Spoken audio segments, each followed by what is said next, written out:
So, after a very stimulating day so far, we come to the high point of the proceedings, the Erwin L Hahn lecture. And I will just offer a brief disclaimer, as Floris and I share the same affiliation. Actually, I did not propose Floris as the Erwin L Hahn lecturer today. Our colleagues from Bochum were primarily responsible for the invitation, so this is not a case of some kind of nepotic relationship between the two of us. Having said that, Floris has very kindly provided me with a copy of his CV, a very short one. And in many ways, I don't really need it, because I've seen Floris since he was a PhD student, and he suddenly showed up in one of the early meetings at the Donders and presented a set of results. I thought, wow, those are amazing. How did he get that? And since then, things have only progressed on a very steep upward curve, with all sorts of awards and prestigious grants, and he's been a professor at the Radboud University since 2018, and heads his own group for many years, since 2007, in fact. Actually, one of the things I always like about Floris is that he just knows no boundaries. So he doesn't believe I'm going to stick to these methods and follow the same questions. Whatever question he has, he will try and find the method. And that went even as far as doing laminar fMRI. So I would like a warm round of applause for Floris, who is going to give his lecture distinguishing prediction, attention, and input layers in layers of the visual cortex. Floris. Thank you. Thanks very much, David, for that interesting and nice introduction. Okay, so first, sort of a brief disclaimer. So I'm a cognitive neuroscientist. I have a degree in psychology and AI. But I'm really interested in sort of like functional questions. So like, how does biology implement cognition? And that's what I will talk about today as well. I will sort of focus on one of the things that I've been obsessing about for the past 5 to 7 years, which is trying to kind of maybe also not really close, but at least getting closer to closing the gap between what we know from electrophysiology in monkeys in terms of like circuit mechanisms of how information is combined within the brain to give sort of like an integrated perception and cognition, and trying to kind of look at that in humans. Interestingly, all the data that I will be presenting today is really collected here at the Hahn Institute. So I'm really grateful also for the fact that this institute is here, and I'm really excited that I can be here today. All right, let's see if we can get it to work. Yeah, so the title of my talk then is Distinguishing Prediction, Attention, and Input in Layers of the Visual Cortex. And sort of my general, or the general topic of my lab, which is called the Predictive Brain Lab, is the idea that all our perception, but in principle actually all of cognition as well, I think, is formed by sort of an interplay between pre-existing thought, knowledge, expectations, goals that we have, like basically the whole internal state of the brain, and how that interacts with incoming signals through the sensory cortices. So that's what I'll be talking about today. All right, so let's. So I'm doing a lot of work on perception, and I think perception feels quite trivial. It feels like something that you can do fairly effortlessly. You open your eyes and you can see the world. However, I think there's a lot of processing that actually goes under the hood that makes this process possible. And this is, I think, a nice illustration of that, that makes you kind of understand that it's far less trivial than it may seem. So when we look at this, it's not immediately obvious, at least to me, what this may be. This is like a fuzzy blob. It could be sort of maybe a person sort of on a very foggy day. Now, if I take this exact image and sort of put it in two different contexts, so here we have it again, and here we have it again, now you can see that this very same bottom-up input, sort of this very same object, has actually sort of magically transformed in one case into a car that is parked by the side of the road, and in the other case, a pedestrian that may be crossing the street.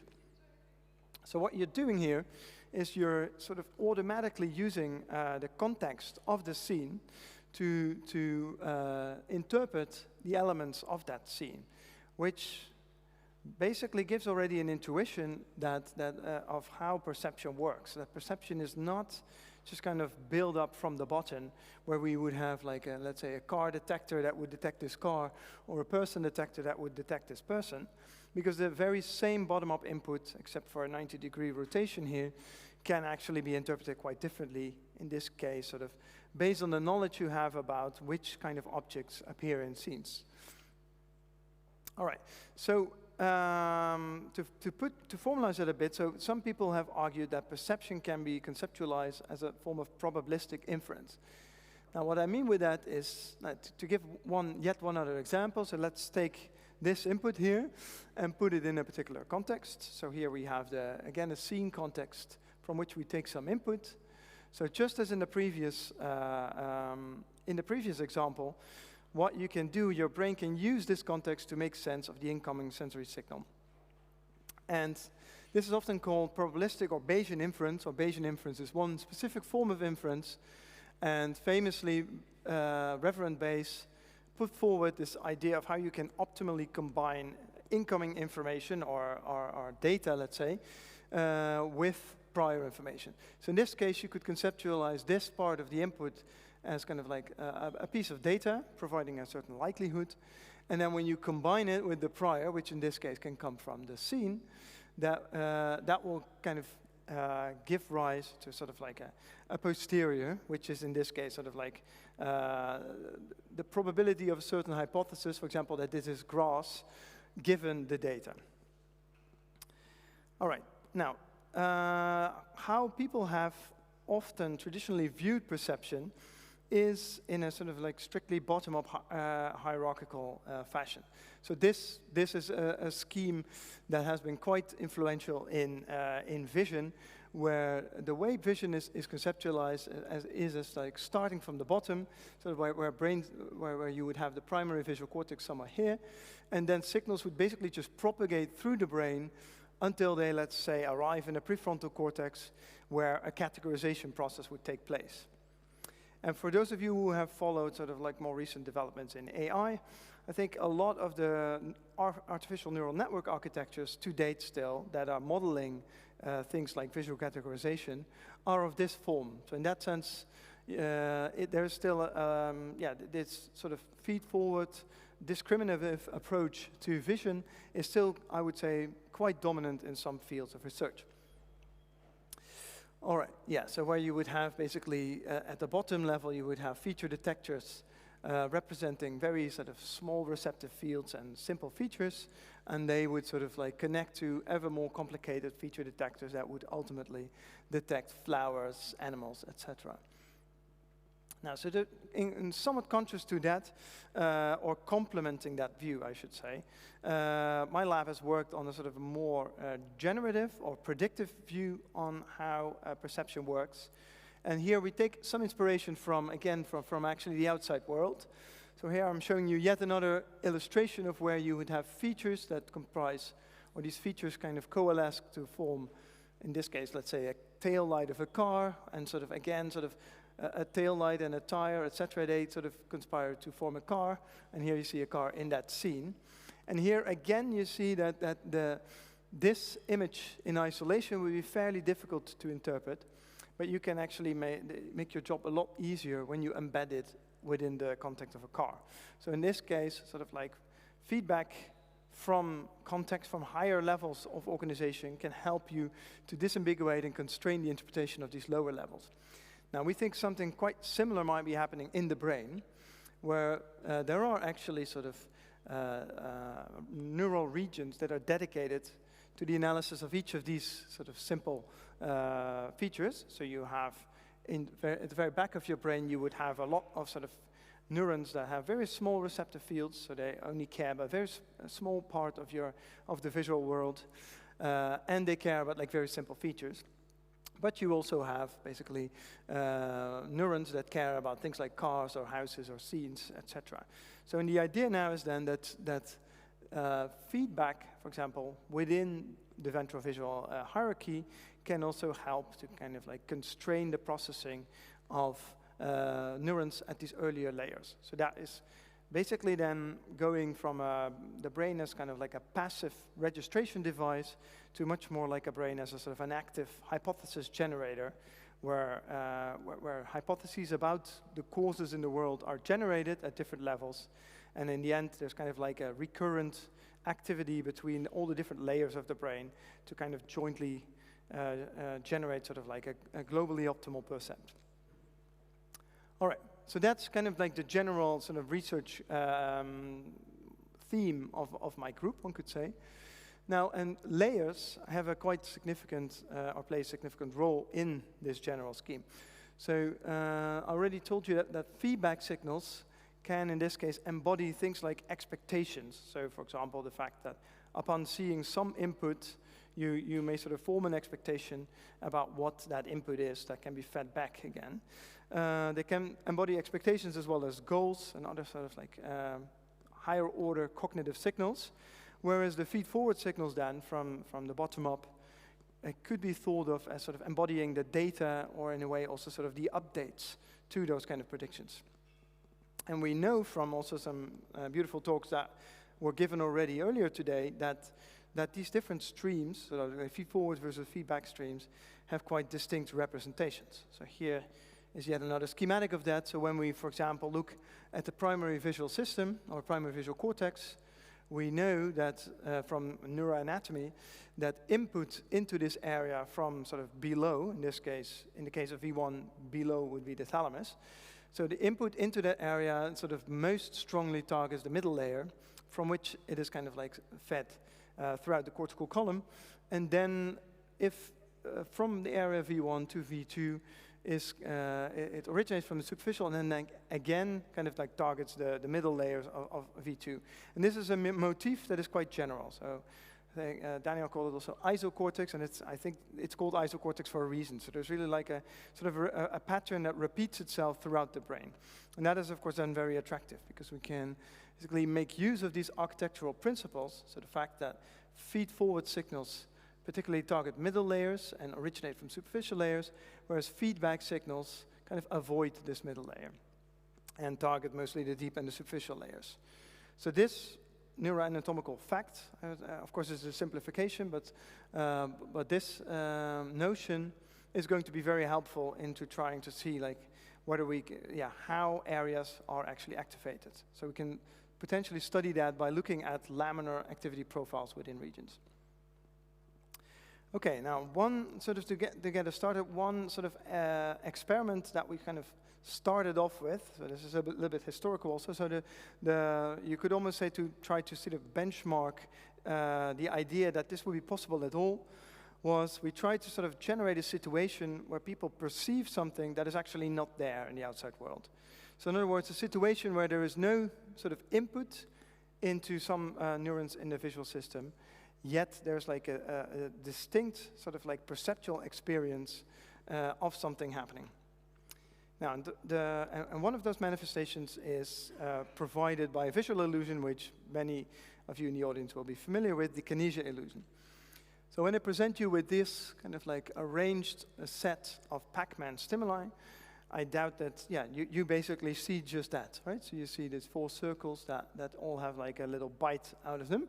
Now, if I sort of shuffle them around a little bit, you see sort of that there's now a qualitatively different perceptual experience. Namely, what you see now, hopefully, is, in this case, sort of like a triangle, a white triangle that is sort of superimposed on 3 discs, as well as like a 4th Pac-Man, which just remains a Pac-Man. And sort of, for me, this triangle would appear even a little bit more white than its surroundings. So if I would focus on an area here and compare it to an area over there, I would see this as a little whiter than the area over there, even though that is, of course, not the case. So in terms of like the actual luminance, it's the same, but it's just that our system, our visual system, has sort of interpreted the input in a way that kind of generates this kind of triangle superimposed on disks. So we thought that this would be a potentially nice test bed, because what we have here is a situation where people, well, you could say sort of hallucinate or generate internally a triangle, a certain object, which is not, strictly speaking, there in the physical world.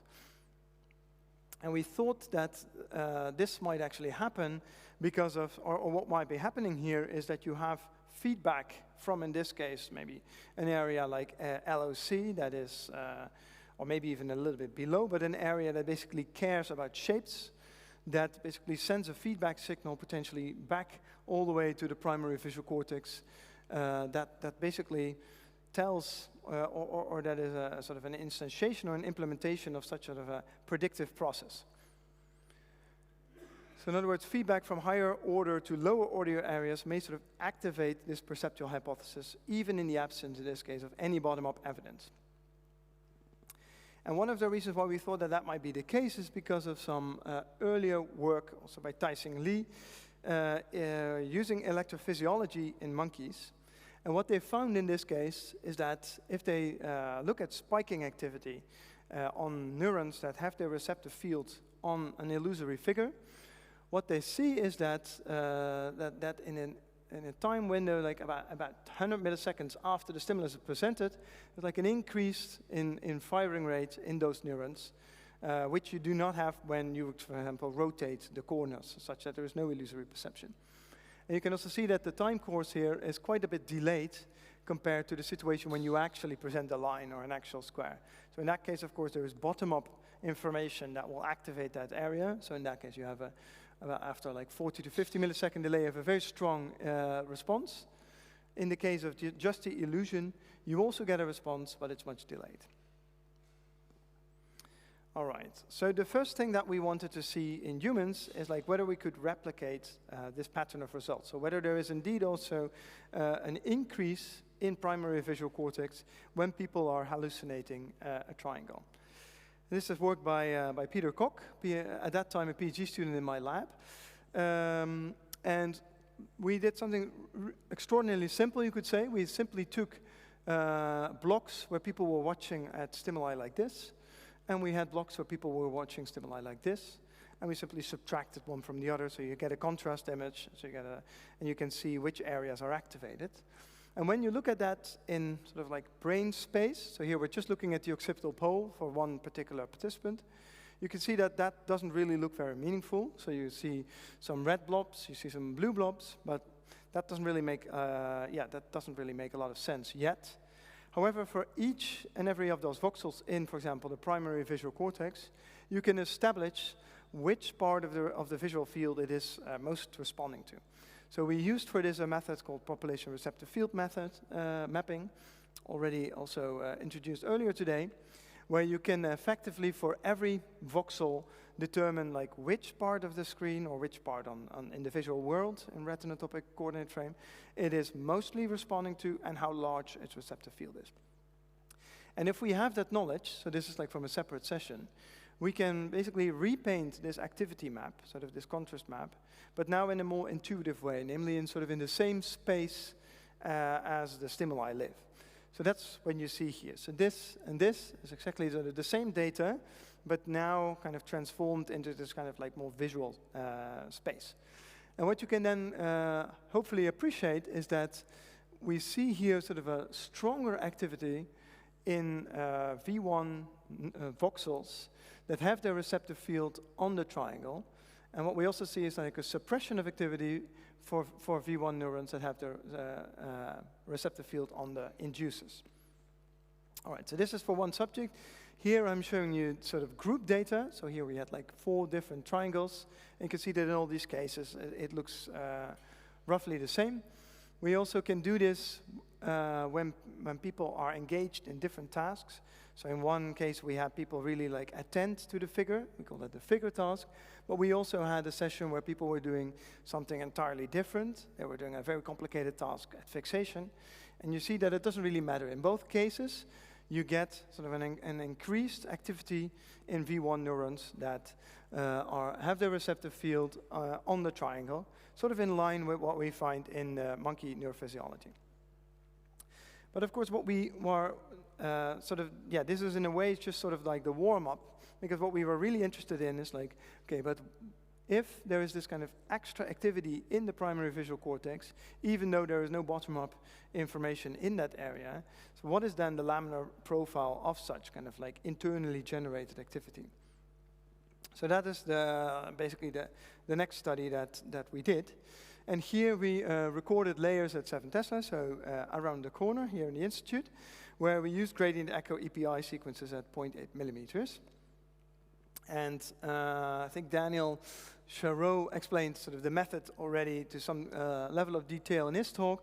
So of course, each of these voxels that you get does not nicely sit in one particular layer. So even when you split your, or when you sort of segment your data into 3 layers, let's say the superficial, the middle, and the deep, you will always have sort of like a mixed contribution of the different layers to each of these voxels. So we were using a method that was developed by David Norris's group, by several people in his lab, most notably Tim van Maurek, where to try to unmix these signals. And then basically look at like, okay, what layers are layer is contributing to this kind of activity difference when you compare sort of like a triangle with a non-triangle situation. All right, and here sort of like after, I would say 2 years of blood, sweat, and tears, this is then the data image that we have. So we generally replicated the finding that there is an increased activity in the triangle area. And when we look at the different compartments, we see that there's like that this activity difference, so the larger activity when there is an illusory figure compared to when there is no illusion, was specific to the deep layers. So we only saw this in the deep layers and not so much in the middle or the superficial layers. In contrast, when we look at, for example, the extra activity that you get, or you could put differently, sort of like the reduced activity for the Pac-Man stimuli. So for visual neurons that have the receptive field on these Pac-Mans, and that basically show the suppression, here you see that seems to be happening in all layers, and most strongly in the superficial layer.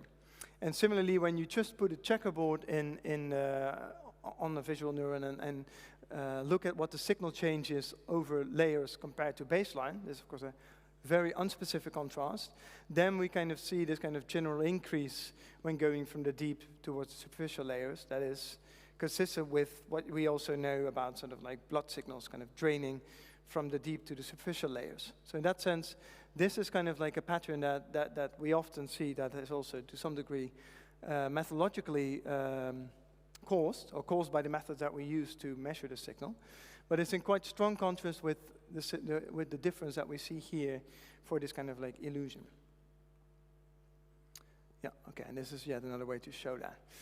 Okay, and several years later, Peter Cook, who is now a PI at UCL, so he's now in London, following up on some of these questions, used an entirely different paradigm to try to get at a similar question.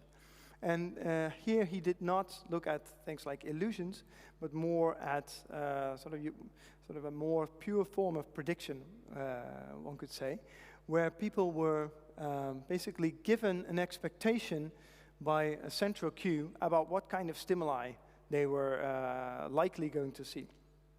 And then the crucial trick in this paper is that on a subset of trials, they would also get this cue, but it would be followed by nothing. So it would be, this is what he called these omission trials. And on these omission trials, people had a highly specific expectation about what they were going to see, which then didn't happen. So depending on the color of the fixation cross, they were expecting either, let's say, clockwise or counterclockwise grating.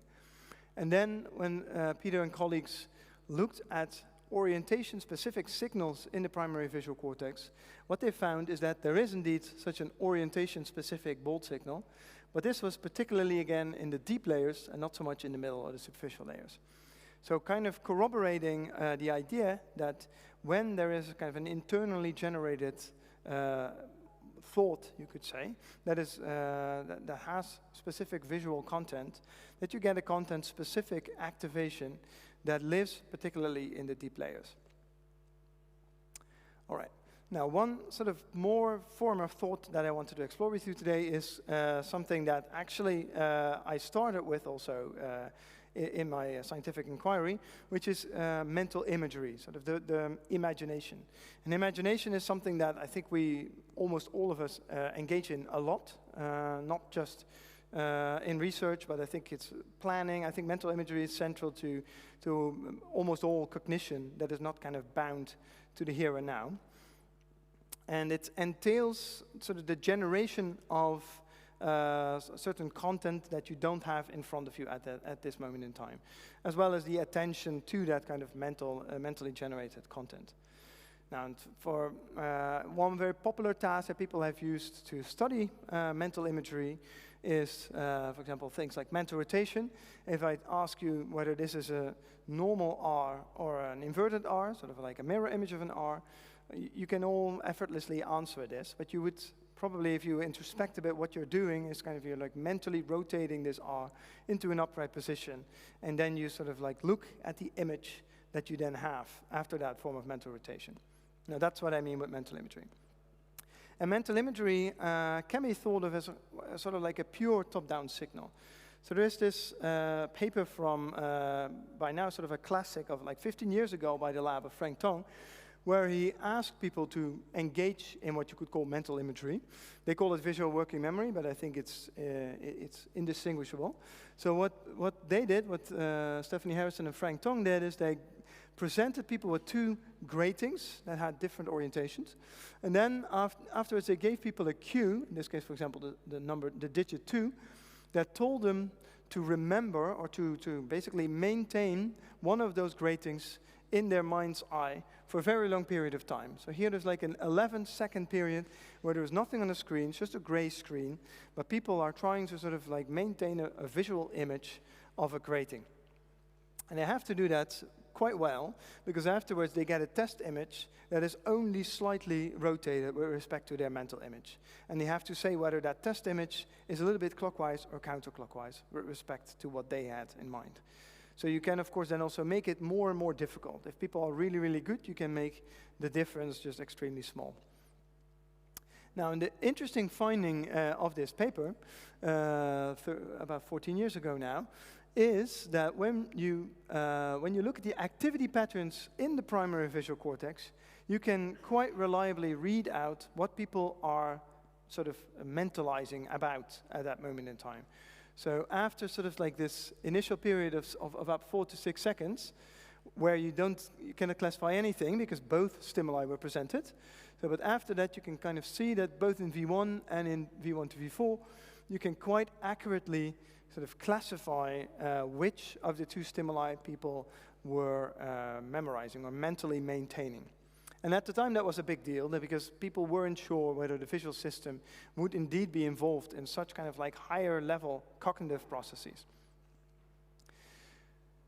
Now, yeah, our question here is like, okay, this is yet another sort of form of like where thoughts basically activate a visual area, because obviously this classification can only happen successfully if there's kind of like reliable activity patterns, if there's like reliable stimulus-specific activity in the visual system. So we were curious to see like what is the, again, the laminar distribution of such kind of like thought-related visual activity.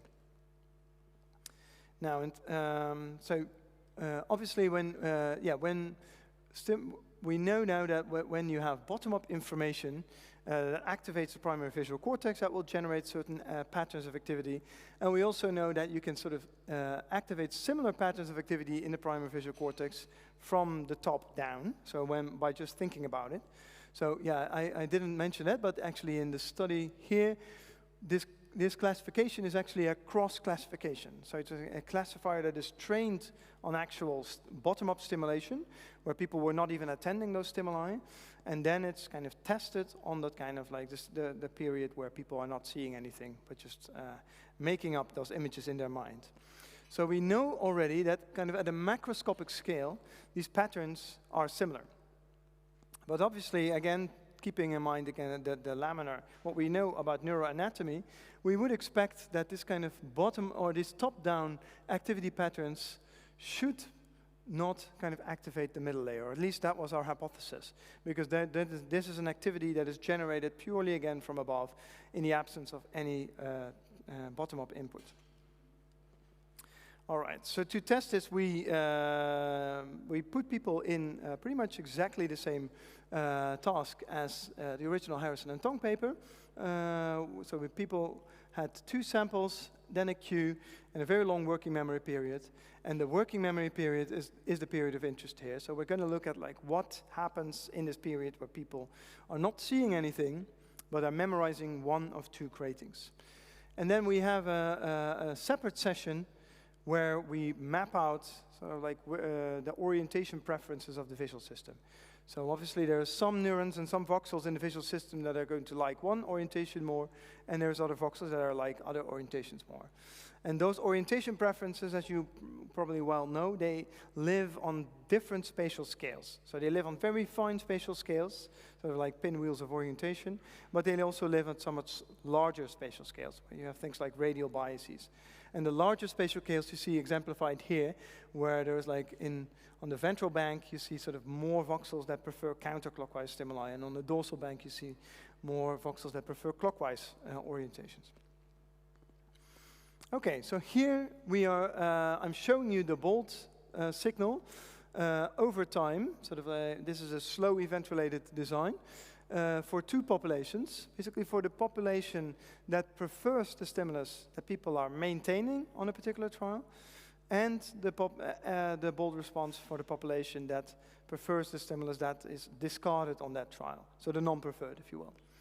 And what you can see is that in the beginning, of course, both of these populations is strongly activated because both stimuli are shown. But then in this intermediate interval here, where the bold is kind of going back to baseline, you see sort of a reliable difference arising between the population that likes the stimulus that you're currently maintaining and the population that likes the stimulus that you discarded, that you're not mentalizing on this particular trial. And then, of course, at this stage again, when you have the probe, you see, again, sort of another sort of increase in bold signal. Now, when we zoom in on this period here, so the delay-related activity, which is kind of, where there is like a significant difference between those 2 populations, we see that that difference kind of lives, as we expect, in the deep and the superficial more than the middle layer. So in that sense, it's exactly kind of conforms to what we expected that you have in this case. Like you have strong activity in the visual system generated internally, which activates the agranular, the outer layers, more so than the middle layer. Now, interestingly, if we contrast this with the layer or the areas that V1 projects to, so V2 and V3, we see, well, when we look at just the population activity, you see a very similar effect. So also in V2 and V3, we have strong working memory or mental imagery related activity. But the laminar profile of that is different from V1. So here we did not see any kind of like reliable differences actually between the deep, the middle, and superficial layer. So we were initially a bit surprised about that. But there is like follow-up studies from, or studies that came out around the same time from electrophysiology in monkeys. Actually kind of, we're quite happy to see that those kind of show something fairly similar.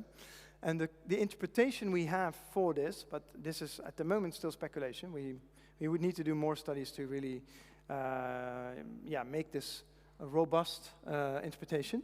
The interpretation we have is that this internally generated thought, this internally generated mental image, basically travels through the visual system to the primary visual cortex, avoiding the middle layer, but from there it might sort of reverberate again, sort of back from V1 to V2 and V3, thereby sort of activating the entire cortical column of those areas.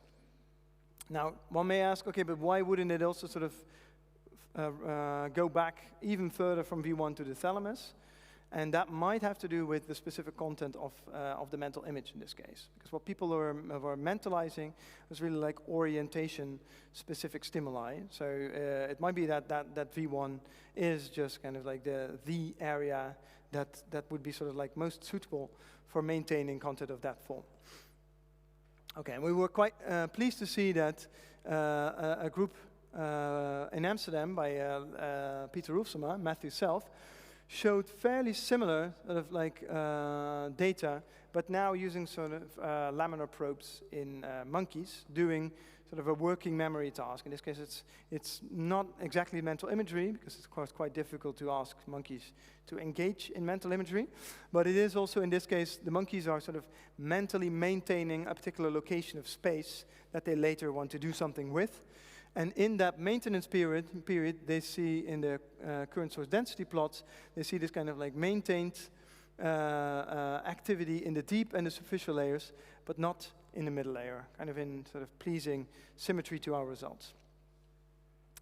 All right, so for the last study that I wanted to show to you, sort of I wanted to highlight this kind of opinion piece that Esther Kuhn and Marty Serino published a few years ago, where they kind of summarized the promises of laminar fMRI quite nicely, I think, in terms of like that it enables one to go from what you could say 2D to 3D cognition. And yeah, so here the third dimension would really allow you to, for example, really distinguish between how an area is activated. So whether this area is activated from the bottom or from the top, or from like an area below or from an area above. So, and I think that is indeed, to me, also like a really sort of like one of the excitements of laminar fMRI. And again, we saw already, I think, a nice example of this earlier on today.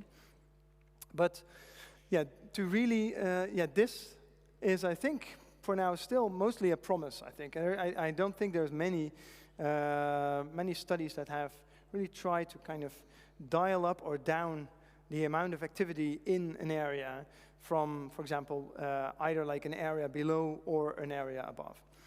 Now, to sort of like one example of like where we tried to go in that direction, it's kind of the last study that I'll be presenting today, where we tried to increase, in this case again, our beloved V1 activity by sort of in two distinct ways. So we were trying to modulate or interfere with the activity of the primary visual cortex, but now not just in a top-down way, as I showed you before, but really like within the context of an actual stimulus, but then sort of increasing the activity either by increasing gain in a bottom-up way or gain in a top-down way. Now, so how do we do that? In the end, it's quite simple. So what we presented our subjects with is a stimulus like this. This is a grating. Well, it's like a combination of gratings, a plate stimulus, as the visual neuroscience would call it. And well, the very sort of the simplest way that we thought of to sort of increase the activity in the visual system would simply be to increase contrasts, right? So we know, of course, from many studies that when we increase contrast, that will lead to sort of like an increased drive into the system. That will also lead to robust activity increases in the primary visual cortex.